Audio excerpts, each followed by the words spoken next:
صلاۃ التسبیح یعنی تسبیح کی نماز کی فضیلت اور اہمیت احادیث مبارکہ میں بہت تفصیل سے بیان کی گئی ہے۔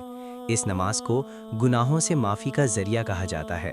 حضرت محمد صلی اللہ علیہ وسلم نے اپنے چچا حضرت عباس رضی اللہ عنہ کو یہ نماز سکھاتے ہوئے اس کی جو فضیلت بیان فرمائی، اس کا خلاصہ نیچے دیا گیا ہے۔ 1۔ تمام گناہوں کی معافی۔ اس نماز کی سب سے بڑی فضیلت یہ ہے کہ اس سے زندگی کے ہر طرح کے گناہ معاف ہو جاتے ہیں، چاہے وہ پرانے ہوں یا نئے، بھول کر کیے گئے ہوں یا جان بوجھ کر، چھپ کر کیے ہوں یا اعلانیہ، چھوٹے ہوں یا بڑے۔ 2۔ عظیم ثواب کا ذریعہ۔ اس نماز میں 300 مرتبہ تیسرا کلمہ سبحان اللہ والحمد للہ ولا الہ الا اللہ واللہ اکبر پڑھا جاتا ہے۔ یہ کلمات اللہ کو بہت محبوب ہے اور میزان یعنی ترازو میں بہت بھاری ہوں گے۔ 3۔ پڑھنے کی مقدار یعنی فریکوینسی۔ آپ صلی اللہ علیہ وسلم نے فرمایا کہ اگر ہو سکے تو روزانہ 1 مرتبہ پڑھو، اگر روزانہ نہ ہو سکے تو ہفتے میں 1 بار پڑھو، اگر ہفتے میں نہ ہو سکے تو مہینے میں 1 بار پڑھو، اگر مہینے میں نہ ہو سکے تو سال میں 1 بار پڑھو، اور اگر سال میں بھی نہ ہو سکے تو زندگی میں 1 بار تو ضرور پڑھو۔ ایک ضروری بات، حالانکہ یہ نماز نفل ہے، لیکن اس کی فضیلت کی وجہ سے اسے بڑے گناہوں سے توبہ اور مشکلات کے حل کے لیے بہترین عمل مانا جاتا ہے۔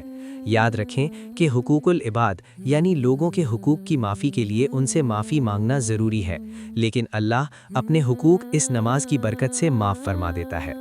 صلاۃ التسبیح پڑھنے کا طریقہ تھوڑا مختلف ہے، کیونکہ اس میں ایک خاص تسبیح سبحان اللہ والحمد للہ ولا الہ الا اللہ واللہ اکبر پوری نماز میں 300 مرتبہ پڑھی جاتی ہے۔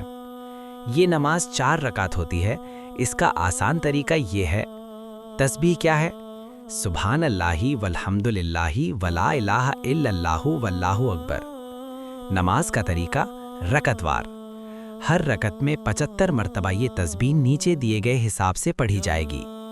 ثنا کے بعد نیت باندھنے کے بعد ثنا سبحانک اللہم پڑھیں، پھر 15 مرتبہ تسبیح پڑھیں۔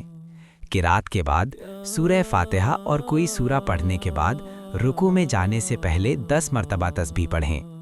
رکوع میں رکوع کی تسبیح سبحان ربی العظیم کے بعد 10 مرتبہ تسبیح پڑھیں۔ قوما میں رکوع سے کھڑے ہو کر سمیع اللہ لمن حمیدہ کے بعد 10 مرتبہ تسبیح پڑھیں۔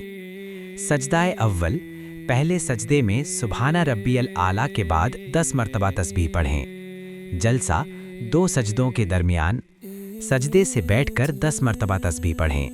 سجدہ ثانی، دوسرے سجدے میں سبحان ربی الاعلیٰ کے بعد 10 مرتبہ تسبیح پڑھیں۔ ٹوٹل پر رکعت 15 جمع 10 جمع 10 جمع 10 جمع 10 جمع 10 جمع 10 برابر 75۔ 4 رکعت میں ملا کر یہ کل 300 مرتبہ ہو جائے گی۔ کچھ ضروری باتیں۔ گنتی کیسے کریں؟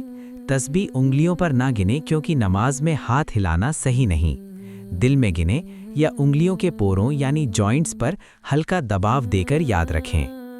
اگر بھول جائیں، اگر کسی جگہ تسبیح پڑھنا بھول جائیں تو اگلے رکن میں اسے پورا کر لیں، لیکن رکوع سے کھڑے ہو کر یا 2 سجدوں کے درمیان بیٹھ کر بھولی ہوئی تسبیح پوری نہ کریں، اگلے سجدے میں کریں۔ ثواب، حدیث میں آتا ہے کہ یہ نماز گناہوں کی معافی کا بہت بڑا ذریعہ ہے، چاہے گناہ سمندر کی جھاگ کے برابر ہی کیوں نہ ہو۔ اللہ پاک جو بھی یہ ویڈیو دیکھے، میری دعا ہے کہ اللہ پاک تو اپنی رحمت کے صدقے اس کی زندگی خوشیوں سے بھر دے۔ آمین۔